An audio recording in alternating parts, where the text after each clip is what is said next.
Anong gagawa niyo dyan? Nag-experiment kami. Tinitingnan namin kung paano maging reflection ng salamin.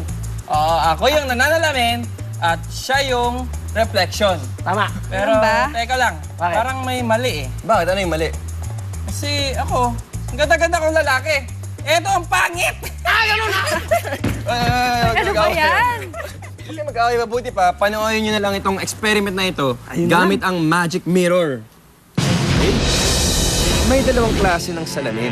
Sa unang salamin ay reverse ang reflection na makikita. Nang itapat ang papel kung saan nakasulat ang phrase na House of Horus, ay mag-iiba ang basa mo rito. Mauuna na ang salitang Horus bago ang word na house. Pero nang itapat ang parehong papel sa pangalawang salamin, ay naiba ang reflection na nabasa. Wow, mama da! Mauuna naman ang word na house bago ang salitang Horus.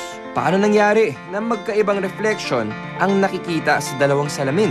Pati ang simpleng pagtaas ng kamay ay magkaiba pa rin ang reflection na makikita. Kapag itinaas ang right arm, ay left arm ng reflection ang tataas sa unang salamin. Pero sa pangalawang salamin, ay right arm din ng reflection ang tataas.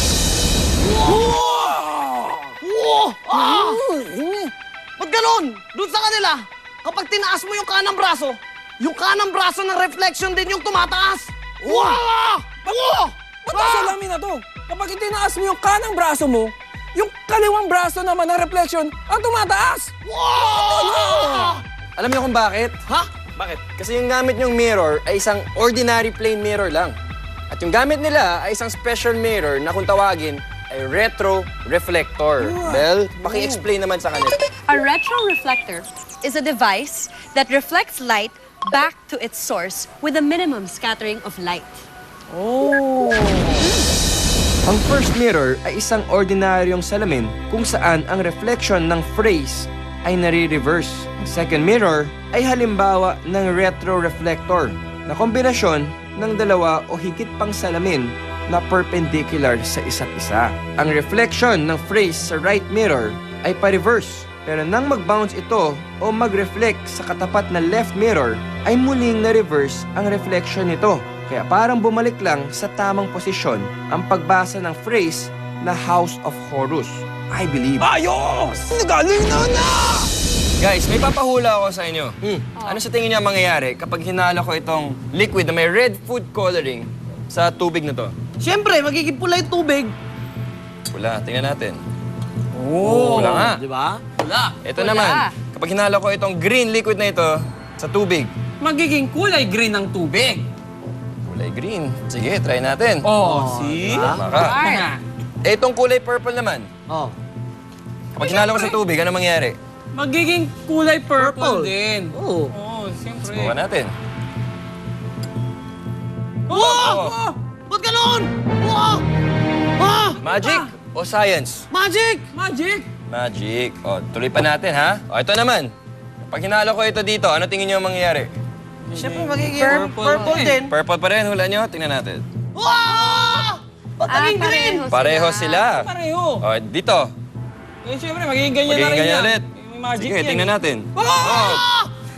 Iba! Green. Kulay lumot! Pero iba yung kulay ng Iba yung green. pagka-green niya. Kulay lumot Ito. na, oh. Blue green to eh. Oh! Violet! Pink! Medyo Parang pink eh. Pink! Pula eh. Itong huli. Medyo Kulay green! green din. Iba. Ba't naging iba kulay niyan? Medyo yellow. Naging yellow! May iba pa. Uy, nag-iba! Nag-iba.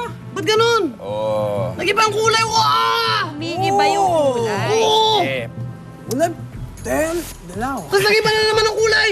Naging sige, brown! i-reveal ko na sa inyo. nag-iiba. Ito, hindi ito basta food coloring na liquid. Ano Ito ba yan? Yan. ay pinakuluang repolyo Ah! or cabbage. Kaya siya ganyan. Puluan palang repolyo Tapos yan. itong mga solution na ito ay hindi basta tubig yan.